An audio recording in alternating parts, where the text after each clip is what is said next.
Alhamdulillah ala ni'amihi wa syukru lahu ala taufiqihi wa sadadihi. Asyhadu an la ilaha illallah wahdahu la syarika lah wa asyhadu anna Muhammadan abduhu wa rasuluh. Allahumma shalli wa sallim wa barik ala nabiyil huda wa ala alihi wa ashabihi wa man wa ba'd.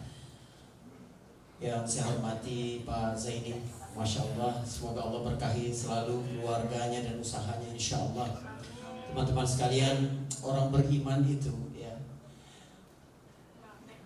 kebahagiaan terbesarnya bukan ketika diberikan harta, tapi ketika dia dapat memanfaatkan hartanya untuk kebaikan. Bukan ketika diberikan ilmu, tapi ketika dia dapat mengamalkan dan mengajarkan ilmunya. Bukan ketika dia memperoleh kekuatan dan kekuasaan, tapi bagaimana dia memanfaatkan kekuatan dan kekuasaannya itu di jalan Allah Subhanahu wa taala. Masya Allah, calon rasulullah. Jadi hari ini kita berada di bulan Ramadan, bulan yang baik ini, satu isyarat penting dari Allah Subhanahu wa taala ya, bahwa kita ini orang-orang pilihan. Masya Allah, luar biasa. Ya, teman-teman sekalian, banyak orang yang bekerja mungkin dapat uang lebih banyak, tapi hati mereka tidak tenang karena lingkungan pekerjaan yang tidak mendukung akidah, yang tidak mendukung ibadah mereka kepada Allah Subhanahu wa taala. Kalau sekiranya kita diberi kesempatan untuk berada di dalam komunitas yang membuat kita tetap bisa dekat dengan Allah Subhanahu wa taala, maka ketahuilah itulah nikmat yang sesungguhnya. Sebab apa? Nikmat yang paling besar dalam hidup ini adalah rasa sakinah. Perhatikan, sakinah ini menarik ya. Selama ini kita meminta kepada Allah sesuatu karena kita berpikir kalau Allah kasih sesuatu kita akan bahagia, ya gak? Kita minta sama Allah sesuatu karena kita yakin kalau Allah kasih akan bahagia. Padahal ini mitos. Tidak semua pemberian Allah itu nikmat. Sekali lagi, saya tidak salah. Tidak semua pemberian Allah itu nikmat. Karena bisa jadi dia justru sebagai nikmah atau kesengsaraan, azab bagi seseorang. Harus ada satu aplikasi yang mengubah apapun pemberian Allah menjadi nikmat. Aplikasi itu namanya sakinah, ketenangan hati karena diri beriman. Huwallazi anzala sakinah fi qulubil mu'minin. Allah yang menurunkan sakinah dalam hati orang-orang yang beriman. Jadi kalau hatimu beriman, maka Allah akan menginstal aplikasi namanya sakinah, sehingga apapun pemberian Allah menjadi nikmat bagimu. Saya berikan contoh. Anak pemberian siapa? Pemberian Allah. Tapi Allah memberikan anak kepada si fulan, tapi menahan sakinah, anak justru menjadi musibah bagi dia. Menjadi dia malu berjumpa dengan tetangga dan keluarga, membuat dia tidak bisa tidur malam. Aib bagi keluarga. Jodoh, dari siapa jodoh?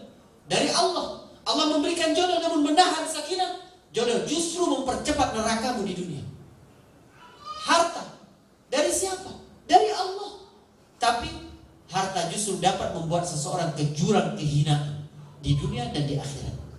Namun kepada orang yang beriman, Allah instal namanya sakinah. Sakinah ini yang perlu kita syukuri. Apa? Keimanan sama Allah. Karena itu hadis tentang puasa, man shoma Ramadan imanan wahtisaban ghufira lahu ma taqaddama min dzambi. Ada 3 bagian hadis ini. Siapa yang puasa Ramadan? 1, mesinnya iman dan berharap pahala sama Allah, ikhlas. 2, hadiahnya diampuni dosa-dosa yang telah lalu. Mana bagian hadis ini yang paling penting? Kita selama ini mungkin melihat man shoma Ramadan, siapa yang puasa Ramadan, ini yang paling penting. Tidak, bukan itu yang paling penting. Sebab kata Nabi, kam min sha'imin laisa lahu min shiyamihi illa al-ju' wal 'atas. Banyak orang yang berpuasa dapat lapar, dapat haus. Bukan itu yang paling penting. Apa? Imanan wa ihtisaban. Kita berpuasa itu sebenarnya kita menghidupkan mesin keimanan dalam diri kita. Agar semua pekerjaan kita ini untuk Allah Subhanahu wa taala. Anda wawancara kerja, masuk di Hotel Azhar, ditanya, apa motivasi kerja di sini? Lillahi ta'ala, diketawain, ya kan? Iya kan? Oke, kita jujur-jujur aja. Di dalam agama, menjadikan Allah sebagai tujuan segala sesuatu berarti finish paling jauhnya adalah Allah. Bukan berarti tidak boleh punya tujuan lain, boleh. Boleh tidak ada tujuan lain dalam hidup, boleh. Asal tujuan-tujuan lain itu mendekatkan kita kepada tujuan yang paling jauh tadi. Kamu mau kerja apa? Biar dapat gaji. Untuk apa gaji? Biar menafkahi keluargaku dengan yang halal agar Allah ridho. Berarti ujungnya juga Allah.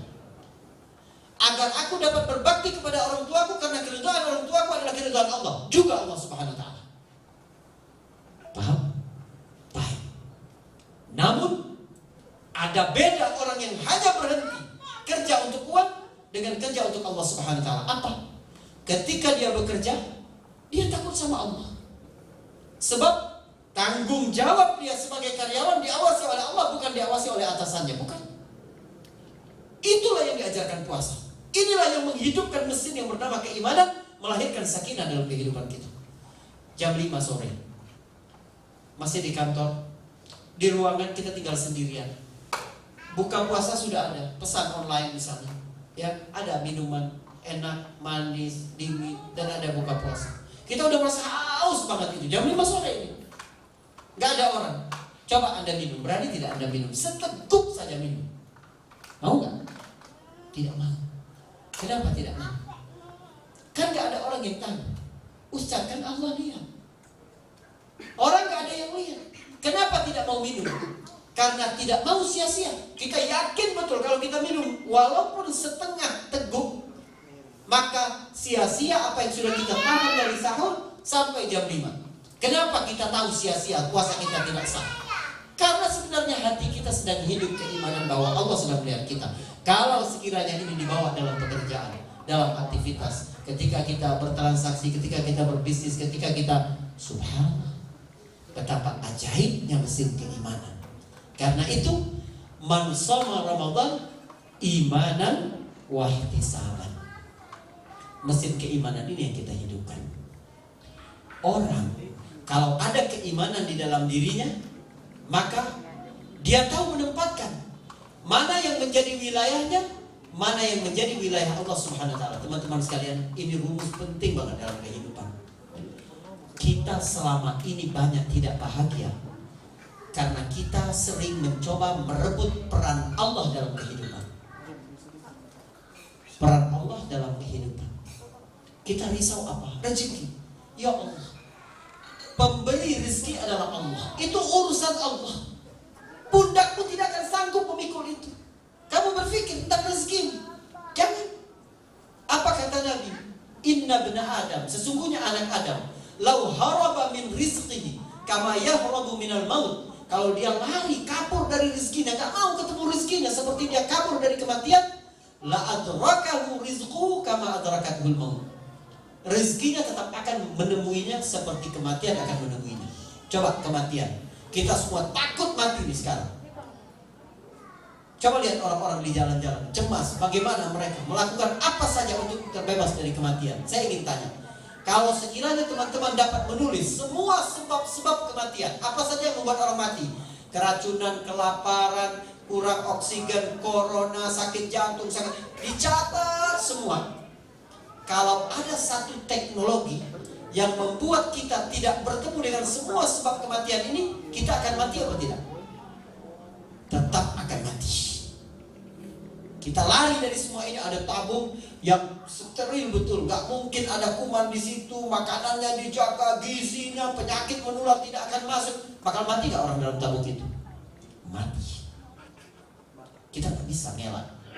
Begitu juga bahasa hadis tadi. Kamu mengelak dari rezeki seperti kamu mengelak dari kematian, gak bakal bisa. Rezeki yang sudah dicatat untukku tetap. Terus Ustaz, kalau begitu kita gak usah berusaha.